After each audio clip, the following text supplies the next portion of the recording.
まあ、モノポリー、独占というのはね、まあ、経済ではもう、どの世界にも、どの時代にもあるものだと思うんですけども、特にこの時代ではね、その要素が強かったと思います。今回ね、まあ、経済ゲームの要素が強いビクトリア3で、ちょっとね、もう極端なことをやってみたいなと思いまして、このゲームで最も価値のある2つの資材、鉄と石炭、この2つを1カ国が独占したらどうなるのかと。いうことで今回はプロイセンの、まあね、普段ならば石炭も鉄もたくさん取れるシレジアを、世界一の石炭と鉄の鉱山を作ってみました。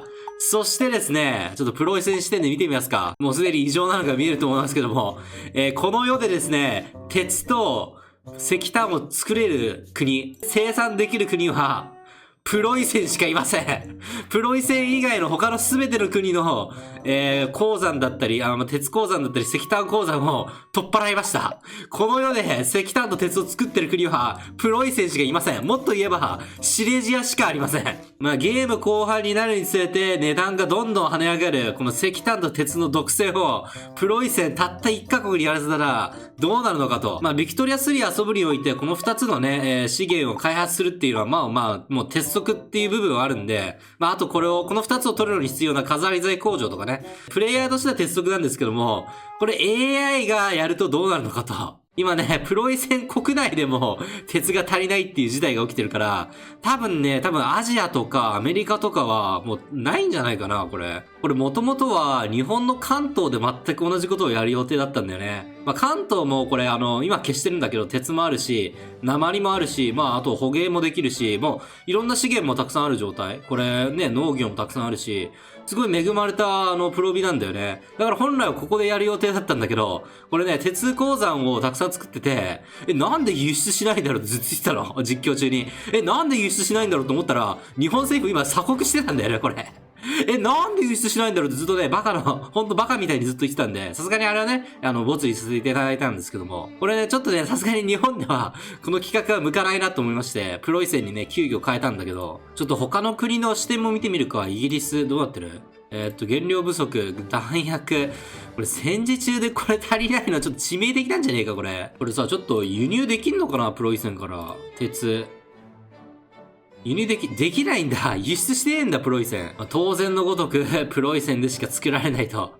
この世にはね、この164の鉄しかこの世に存在しないからね。普段は資源大量なアメリカはどうだ？もうすでに武器工場が停止してるね。ニューヨークの方でも影響出てるね、これ。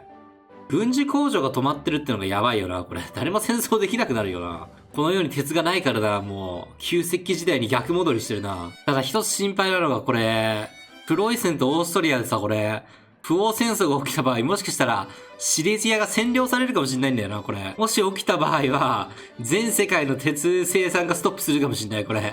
世界恐慌。ほんと危機になるかもしんない。プロイセンですら作れなくなったらもう終わりだからね。ただ一応プロイセン内ではもう鉄は足りてるのかな、これ。まだ高いな、これ。まだ材料不足もちらほら起きてるけど。ただなんだかんだ、プロイセン内の鉄は足りてる方だな、これ。あ、一応プロイセンから鉄は輸入してるみたいだね、これ。レベル3。イギリスも、一応輸入はしてるね、これ。プロイセンから。プロイセンに嫌われた国終わるぞ、これ。すごいすごいすごい。こんなにたくさんの国に。でも多分これ全部あれだよね。ヨーロッパだよね、これ。そうだよね。なんか建設速度遅いなと思ったらそうか。これにも材料が必要なんだ。建設セクターにも。これプロイセンでこれってことは、他の国どうなってんのこれ。一時停止してんの？プロイセンがリソースの有利を活かして、戦争来てる。やっぱ恐れてたこと起きたぞ、これ。恐れていたことが起きちまったぞ、これ。大丈夫か、シレジア。死ぬ気で回るよ、シレジアは。逆にどうやって他の国は戦争できてんだろうな、これ。明らかに鉄足りないはずだけどな。プロイセンと戦う国って多分ね、鉄が一切輸入できない状態だから、原料当然のように、他の国と同じようにこの二つが足りないね。まあ、当然工場は停止するよね、これ。飾り細工工房をたくさん作ってるな、これ。いや、わかってるな、これ AI。家具とか、なんか他のものを作り始めてるな、これ。鉄に依存しない、プロイセンに依存しないものをたくさん作ってるけど、それでもこんなに工場止まると、ちょっと心配になってくるな。ただ一つ不満点があるのは、むちゃくちゃ見づらいんだよな、これマップが。で、これなんとか改善できないかな、これ。改善してくんないかな。さて、なんでかわからないけど、不仏戦争も発生しちゃったけど、これどうだ？今回のね、ビクトリア3のフランス結構強いからね。この視点で見るのが一番見やすいのかな、これ。わからん、このパラドがどうやって見てほしいのかわからないけど。やっぱり、これ、原料不足なんだろうか。ちょっと待って、フランス。うわ、なんか、今見えたぞ、一瞬。凄まじいことになってんな。うわー、やべえ。メキシコ・アメリカ戦争はどうだ、これ。今一瞬メキシコが勝ってるけどな、これ。ただ普段のアメリカの強みは一切ないからな、これ。アメリカな、この資源豊富な、ケンタッキーとかね。まあ、ほとんどのプロビに資源があるんだけど。ただこの場合はメキシコもアメリカも両方鉄ないからな、これ。ちょっとかなり血みどろの戦いになりそうだけど。本当になんか EU4 の世界に戻ったかのような。なんなら EU4 以下だぞ、この世界。ようやくシレジア市内でも飾り細工工房を作り始めたな。なんかプレイヤーみたいな動きし始めてね。ただ大丈夫かな？マジでこれ、いなくなるんじゃねえかな、この人口が。働ける人がいなくなるんじゃねえか。この時代になるともう技術のほとんどに石炭が使われることになるから、この、たった6個の石炭も、これ戦争を左右する要素になるんじゃないかな。あ、ちゃんとこれ AI 分かってんのかな、これ。石炭使わない技術に切り替わってるこれ。この世界だということをもしかして理解してるのか AI は。ちゃんと、これ使ってない。すごすぎるこの世界の AI。適応性が、こんなクソみたいな世界にも適用できるのか。ただこれを見る限りなんか、なんとかなってるな、これ。他の国も。まあ、新ぐらい人口がある国だったら、普通に石炭なしでもご利用しでできるんだろうけど。てかそもそもなんか石炭使う、産業がなくないかこれ。鉄も使ってないし。だいたいこれ、これ農業に集中してんのかないや、それもありだな、この世界。あえてアヘンに集中するってのもありだな。真なのに。だから今これビルマ攻め込んでんのかもしんないな。ビルマここにちょうどアヘンの農場がたくさんあるし。もしかしたらそれが理由なのかもしれない。AI が意外となんか頭いいプレイしてるからな、この世界。なんでかわかんないけど。そういえば忘れてたけど、ロシアがこれペルシャを傀儡にしたんだよな。これもしかしたらペルシャにここら辺にあるアヘンをこれ、市場内に手に入れるためだったのかもしれない。そう考えるといつも以上にこれアフリカとか植民地の価値が上がるのかもしれないな。ビクトリア3でもこのパルドゲーあるあるの気持ち悪い国境の伝統を引き継いでるね。ただなんでこんな領土の取り方をしたんだこれ。これもしかしてカリフォルニアが欲しかったからなのかな。これ金鉱山かもしかして。確かに金もこの世界ではいい収入源になるしな。ちょっと時間を置いたらイギリスがそこと相手に宣戦布告してた。これ聞こえてんのかもしかして AI。さてついにプロイセンが列強1位になったぞこれ。経済もついにフランスを追い越した。通常この時代だったらね、フランスとか AI のフランスでも GDP300 とかいくからねこれ。今回の世界では異常に遅いな。イギリスがもう内戦に苦しみまくってんだこれ。なんかこれオーストリア軍弱くないかこれ。数があるからまだ勝ててはいるけども。いや技術はちゃんとあるなこれ。これおそらくだけど弾薬がないんだろうなこれ。弾薬がないから多分素手とかで戦ってんだろうなこれ。オーストリアを20回ぐらい倒したプロイセンがついにドイツ統一に成功。結構時間かかったけどね、これ。デフォルトより時間かかったな、これ。おそらくこのまま、もうドイツが列強1位のまま逃げ切るんだろうな。オーストリアが手が弱すぎたな、これ。このゲームのオーストリア結構強いんだけどね、個人的に遊んでて結構好きな国家なんだけど、さすがに弱すぎたな。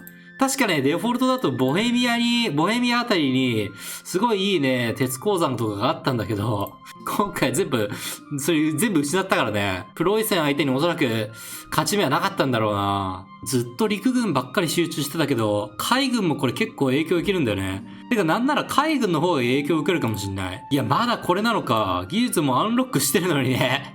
何これ。絶対作れないじゃん、この3つとも。だからこんなバンバン独立してんだな、これイギリスの植民地が。GDP これ下がりっぱなしだもんな、イギリス。全然上がってねえ。100年間上がってないじゃん。ついにゲーム終盤、ドイツでも大規模な反乱が発生。これやばくないか、地味に。だって反乱軍これシレジア持ってるもんね。あれこれドイツ軍さ、やっぱそうだよね。一番最後に他の国の苦しみを理解できたか。だって一応1936年まで回してみたんだけど、当然列強1位はドイツ。まあこれは特に驚きはないから、シンプルに有利だったと。むしろこれ、ドイツが勝たなかったらむしろおかしいシミュレーションだからね。肝心のシレジアはどうだ？おお、結局81まで開発されたか。なんでか知んないけど石炭もあまり開発されなかったな。多分ね、これ鉄はやっぱなんだかんだ言って序盤のどんな資源にも使うけど、石炭は最悪使わなくてもなんとかなるからね、これ。でもやっぱより鉄の方が高かったね。凄まじいボロ儲けじゃん、これ。儲かってんな。最終的にドイツは、何これ ?AI 何考えてんだこいつ。何考えてんだこいつら。衝撃的だったのはイギリスかなこれ。全然経済成長しなかったもんね。てか他の国にバンバン独立を許してたし。いやー、鉄がないとこんなにもイギリスは苦戦するのか。まあフランスもそうだね。20しか使ってないんだ。ただ一番必要だったのは資源は肥料みたいだね、これ。あ、これ地味に食料も足りなくなってたんだ。だからこんなに生活水準低くて反乱起きてたのか。なるほどね。日本はこれ何が起きてんだ、これ。なぜオーストリア・ハンガリーが関西を持ってるんだ？やっぱりビクトリア3ってのは何もかもこれで鉄使うからね、本当に。ほぼ全ての工場とかに鉄使うから、やっぱり鉄は本当に重要だね。あと石炭もこれ人がなくなるから、石炭も後半になってくるにつれて重要になってくるからね。作戦とかもこれやっぱり予想通り人なくなってるもんね、これね。足りなくなってるもんね。ただ、こんな世界でもなんだかんだ言うて AI が慣れようとしてたのかね。この世界でも一応このゲーム成り立つってのがすごいわ。はい、ということで今回は鉄をドイツだけにスポーンさせてみた世界戦でした。くまでご視聴ありがとうございました。ルブリでした。バイバイ。